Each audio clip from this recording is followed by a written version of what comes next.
Hello and welcome back to my channel. Today we're going to be talking about 30 things that I have learned once I turned 30. I'm 31 now, about to be 32 in 2 weeks.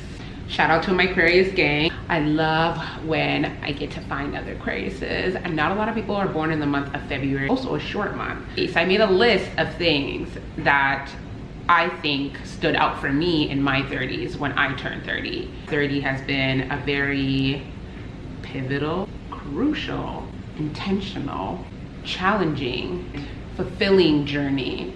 I feel like it's all in how you take it, and it's all in how you perceive it. Not a lot of people make it to 30. Let's talk about that. 30 years on this earth. 30 years orbiting on this earth. I have been here in rotation. I feel like I'm about to enter another journey in life. Like my 20s felt like a lifetime ago. I have no idea what even happened. It was a way for me that I was like, this is where you hit the reset button. This is really where things take off. This is really where you really learn about yourself. 30 is all about thriving, independence, about self-confidence. So the first one is know your rights. Have a voice, speak up for yourself. Citizen, as a human being, whichever role you play in your life, know where you stand with things, how to maneuver in this world without people have to tell you what you can and can't do. Number 2, say no to things. If you're not feeling it, you don't like it, you don't want to be in that environment, it's not good for you, say no to things. If you don't want to hang out with that guy, you don't want to go on a date, we say no, sis. So it's all about setting boundaries. Absolutely no. However you want to phrase it, whether that's F no, no, no, no, no, no just means no. Spell it out for me, N-O. Say no to things that just don't make us feel good. Point blank period. Number 3, take care of your mental health. It is how you function. It is pivotal. It is crucial. One thing I learned about in my 20s that I didn't do in my 30s was take care of my mental health. And when I mean take care of your mental health, I mean don't go through shit and then just move along. Like, take care of what you're feeling. Take care of your mental, take care of your emotion, take care of it. Because later down the road, it prevents you from having to deal with it, to have it come up or have you be triggered once you get to your 30s. Because you've already taken care of that and you've already implemented taking care of your mental health, by the time you get into your 30s and you start to struggle or you have challenges and things, you find different ways to cope, healthier ways to cope, because you've worked on your mental health. Number 4, you are not for everyone, and that is okay. The fear of being liked, out the window. We don't care if you like me or not. I'm for me, and whoever is for me is also for me. So you're not for everyone, and that is okay. I used to think it was such a bad thing when people didn't like you, or you're not for somebody, or like people just don't want to invite you somewhere. It's like, sis, it's okay. And I feel like when I look at it now, for me, it's like, you don't need to be in rooms in places that are not for you. And it doesn't necessarily mean that just because you're not for everyone, it's a bad thing. It's okay. Even in relationships, when you're dating, it's okay if it didn't work out with that guy. You're not for everyone. I mean, that friendship, it's okay. You're not for everyone. It's okay if you didn't get that job. You're not for everyone. It's okay. Number 5, it's okay to let go of things. Let it go. Let it be one with the world, one with the wind. Let it go. Holding on to stuff is detrimental to your mental health. It's detrimental to your mind and your soul when you hold on to things, especially things you have no control over. I feel like holding on to stuff makes you bitter, it makes you miserable, it makes you just stay stuck. So let go of things. Let it go, let it go, let it go, let it go. But I don't know, that's just the Aquarius trait in me as well. So we move on. We move on. Number 6, take risks. It's okay to take risks. It's okay to try something, to challenge yourself, to know that, hey, I took that risk, I tried that, the outcome wasn't so good, but it's okay, at least I tried that. It's always better to know that you've tried and you've gone there than to know that you haven't tried at all, to know that you haven't put yourself out there or removed yourself from your comfort. So take risks. You lose nothing by taking risks. And obviously calculated risk, good risk. Risk that you know that even if it doesn't work and the outcome is not as good, it's not detrimental to your soul. Number 7, quality over quantity. That one just speaks for itself. Quality over quantity. Less is more, and less is better. Less is peace of mind. Quality over quantity. Okay? Number 8, spending time with like-minded people is important. Oh my God. You are the company you keep. You know that saying, birds of a feather flock together? Birds of a feather flock together. I realize that being around like-minded people affects your ability to grow. It affects your mindset. It affects how you maneuver within the circle of friends you hang out with. It also affects your motivation. It affects your everything, and you can learn from each other and grow.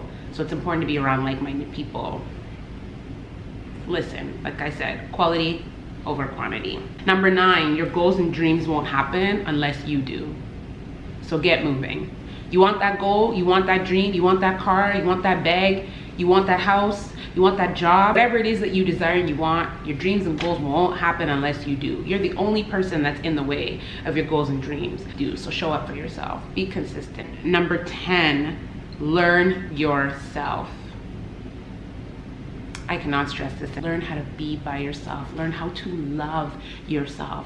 Learn that you are enough. Learn that you are more than enough. Learn to be in your own solitude, to be in your own mind, to be in your own heart.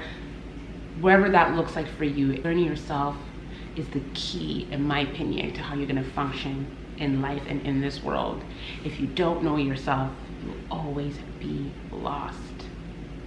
And that doesn't mean that if you're lost, you can't be found. You become more fearless, but also breeds confidence. Number 11, understand yourself and others. But it's also another thing to understand yourself. Understand who you are to the core deeply. And I mean, we may never always know who we are to the core deeply, but to some extent, you should. It helps you also see the world differently. Number 12, take your time. Slow down. If there's one thing I could tell myself in my 20s, is slow down. Take your time. Good things take time. No rush thing is a good thing. And by taking your time, you learn discipline and self-control. You don't make impulsive or rash decisions based off of emotions or how you feel, because you've taken that time. Number 13, anyone can break your heart. I found the more I protected my heart, the more I left it open for people to hurt me. It's okay to be hurt. It's okay to have your heart broken. It's how you mend and how you move forward after that. People always disappoint you sometimes. People will disappoint you. People will break your heart. People will make you sad. Even if they don't personally do it to you, they do it to themselves. Watching other people even break their own hearts will make you feel sad. So don't be naive to people, because people out here. 14, your parents are people just like you. To stop viewing my parents as parents and start viewing them as people. We view them as parents, we hold them to such a high standard that they cannot make any mistakes or any faults or do anything that is like, whoa. Like, we expect them to be perfect. We expect them to know everything. We expect them to have all the answers. We expect them to just be great. No mistakes, no room for error. Like, oh, how dare you, mom, like, literally, your parents are people. Once you learn that, your relationship with your parents changes. You expect them in a different way. And I feel like it creates a better relationship and bond with them, because you really get to see them as people as opposed to just, these are my caretakers. And sometimes we do take our parents for granted. We can be selfish and we're like, hey, you know what? Like, I don't expect that my mom could have a break. Like, oh my gosh, she has to take care of me. Like, what? Your parents are people just like you. They have feelings, emotions, they get sad, they make mistakes. For 15, standards and expectations for people have got to be removed. Oh my God. When I was in my 20s, people disappointed me. The standards and expectations that I had, stop being friends with that person, or have some sort of altercation, or have some sort of, but like, you didn't do this like I do, or like, because in your 20s, you're so hyper emotional about everything. You're sensitive about friendships and things like that. So you hold people to such a standard, and even relationships. Like, how dare your boyfriend miss your phone call? Like, I called you yesterday, you missed my phone call. Like, blah. Like, you get carried away. The less you do that, the easier and peaceful your life is, because you don't expect nothing from anybody. You treat people exactly as they come and how they present themselves. I don't put you on a pedestal. I don't expect you to be whoa. This is you and this is how you come. This is you and this is how you come. How you maneuver and how you move in your actions will let me know if I need to set standards and expectations for you if you're going to be in my life. Number 16, health is wealth. feel like I love seeing the space that everyone's in now. Everyone's taking care of their wellness and their health.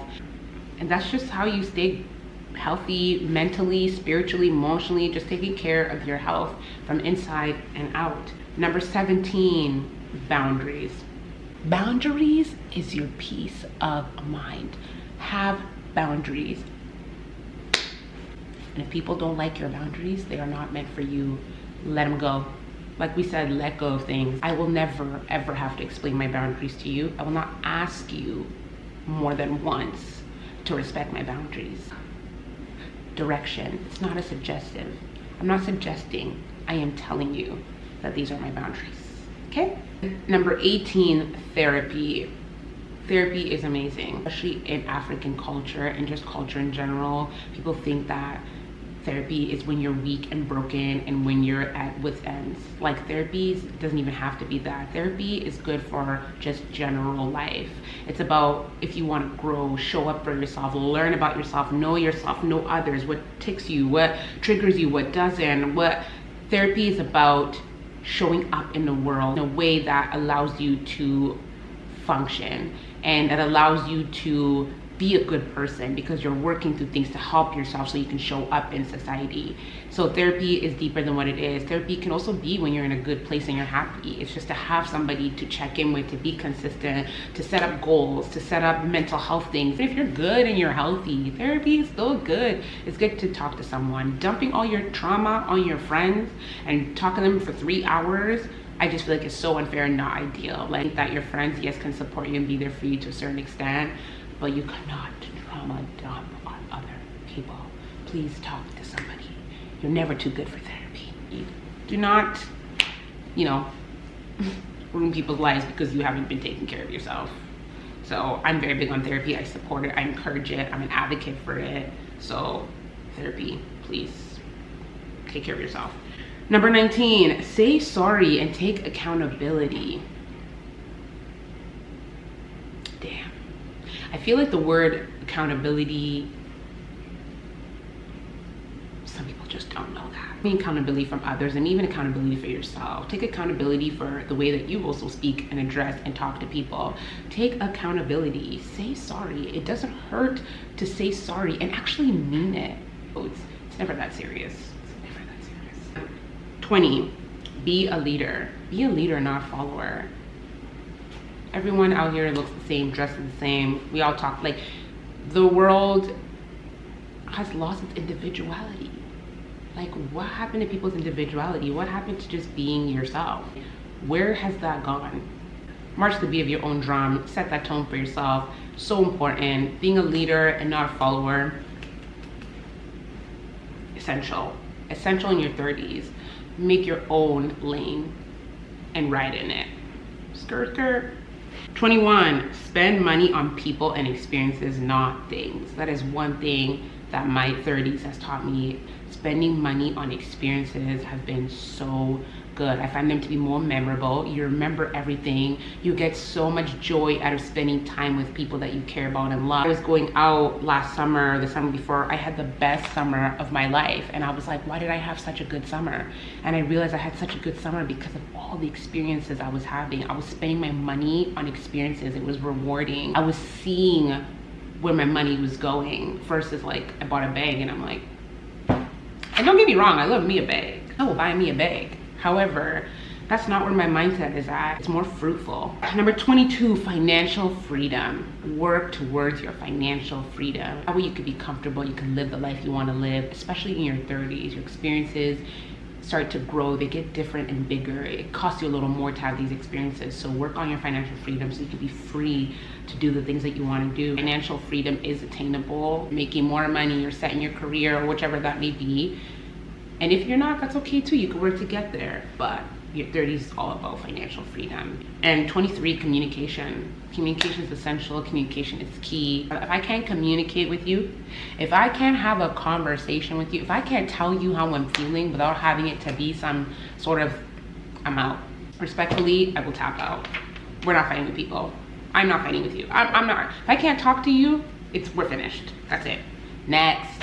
24, perfection and comparison out the window. Perfection doesn't exist. Stop trying to be perfect. And nobody else is perfect. You're not perfect. We will never be perfect. Comparison is the thief of joy. I've never also been that type of person to feel like I need to compare myself to other people. 26, do something that scares you. It's okay to try new things, and it's okay to, you know, do something that you probably wouldn't have done. It's all about growth. But in your 30s, I find that you're a little fearless. You're carefree anyway, so you're willing to actually do something that you've never done before. Number 27, let the man go. Let the man go. Girl, let the man go. There's plenty of men out there. There's good men, better men out there. He ain't the only one. He ain't the only one. Say bye-bye. Bye-bye to toxic men. Let him go. Let him figure it out. 28, trust yourself. Trust yourself. Trust your intuition. Trust your gut. Trust what it's telling you. Trust yourself. You built this like inner confidence and radar for bad things, bad people, bad energy, bad environments. Trust yourself. Don't second guess that. Point blank, period. Number 29, make time. Make time for the things that you care about. Prioritize the people you care about. Make time for the things that you love. It's so important to have a work-life balance, especially in your 30s as you start to grow into different spaces, as your friends also start to grow in different spaces. You will make the time for the things you desire, whether that's making time for that business, making time to film, making time to do, you will make the times. Water your seeds, they gotta grow. Number 30, slow down. You will get to your destination and your journey. It's okay to enjoy the journey, enjoy the challenges, the experiences. Like, let it all play out and let it happen for you the way it's supposed to be and the way it's meant to be. I feel like whatever is for you is never gonna miss you. It will always be there for you and come to you. It'll be ready and waiting for you. And never think that 30 is too old. 30 is when life really begins. That's when life is really taking off for you. Implement and solidify and cement things in your life of where you want to be, the people you're spending time with, the spaces you're in. Like, this is really when life begins. You're a full-blown grown adult. Show up in your 30s. Experience it. And who cares if you're not married or don't have children or any of those things. Just know that it does get better. I'm almost 32 and it does get better. 30 for me was actually monumental. 30 was, I was so excited. I was really looking forward to turn 30. I was done with my 20s. My 20s were a hard chapter for me. I went through a lot. So 30 for me was high. It's all in how you look at it. Yeah, I would say those are the 30 things that I learned once I turned 30, that I have found peace in all the things that I've learned along the way in my 30s and starting even from my 20s. So define yourself, define how you want to be and how you want to show up in this world. Your 30s, I find, is when I really felt at peace and calm with everything in my life. So yeah, I hope that when you turn 30, whoever watches this video and turns 30, that who you become and who you flourish into in your 30s will set the tone for the type of woman you will be for the remainder, I feel like, of your duration of your 30s. So thank you so much for all the love and support. I hope this video inspires you, or, you know, helps you maybe write down some things that you're looking forward to before you turn 30. And yeah, put those things into place. Don't forget to comment, like, and subscribe, and I will see you in my next video. Bye.